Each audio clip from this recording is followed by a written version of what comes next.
Hello friends, welcome to Riya beauty tips. இன்றைக்கி நம்ம சேனலில் எதை பற்றி பார்க்க போகிறோம் அப்படின்னா, குளிர்காலத்தில் எல்லாத்துக்குமே நார்மலாக ஏற்படக்கூடிய பிரச்சனை தான் சளி, இருமல், காய்ச்சல். இது எல்லாமே தொடர்ந்து ஏற்படுது.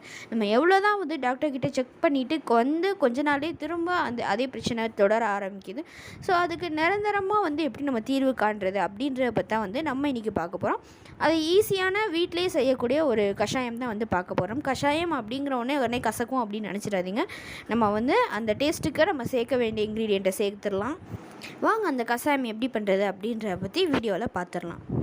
இதுக்கு தேவையான இன்க்ரீடியன்ட் என்னென்னு பார்த்தீங்கன்னா, இஞ்சி 2 துண்டு கட் பண்ணி எடுத்துக்கோங்க. அதுக்கப்புறமா மல்லி 1 ஸ்பூன் எடுத்துக்கோங்க. அடுத்த 3வது இன்க்ரீடியன்ட் என்ன அப்படின்னு பார்த்தீங்கன்னா, 1 டீஸ்பூன் அளவு மிளகு சேர்த்துக்கோங்க. மிளகு தொண்டைக்கு ரொம்ப நல்லது. அடுத்தது கஷாயம் கொஞ்சம் டேஸ்ட் ஒரு மாதிரியாக இருக்கும். ஸோ அதுக்காக டேஸ்ட்டுக்காக வெல்லம் நம்ம கொஞ்சமாக சேர்த்துக்கிறோம். இப்போது 2 டம்ளர் தண்ணி எடுத்து கொதிக்க வச்சுக்கோங்க. கொதிச்சுட்டு இருக்கும்போதே நான் சொன்ன இன்க்ரீடியன்ட்ஸ் எல்லாத்தையுமே போட்டு கொதிக்க வச்சுருங்க. கொதிச்சுட்டு அதோட கலர் சேஞ்ச் ஆன பிறகு ஆஃப் பண்ணிட்டு கொஞ்சமாக ஆற வைங்க. ஆற வச்சுட்டு வேற ஒரு கிளாஸில் மாற்றி ஃபில்ட்ரு பண்ணிடுங்க. ஃபில்ட்ரு பண்ணிவிட்டு இதை நீங்கள் தொடர்ந்து குடிச்சிட்டு வாங்க. கொதிச்சுட்டு இருக்கும்போதே நீங்கள் வெல்லம் சேர்க்கலாம். இல்லைனா நீங்கள் தனியாக கரைச்சி வச்சு அதுக்கப்புறம் கூட இந்த கஷாயம் கூட சேர்த்துக்கலாம். ஆனால் நீங்கள் அந்த இன்க்ரீடியன்ட் கொதிக்க வைக்கும்போதே சேர்க்குறது ரொம்ப நல்லது.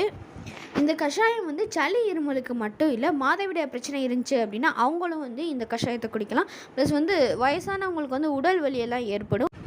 உடல் அசதியாக இருக்கிறவங்க இந்த கஷாயத்தை தொடர்ந்து குடிச்சிட்டு வந்தீங்க அப்படின்னா உங்களுக்கு நல்ல ஒரு ரிலீஃப் கிடைக்கும்.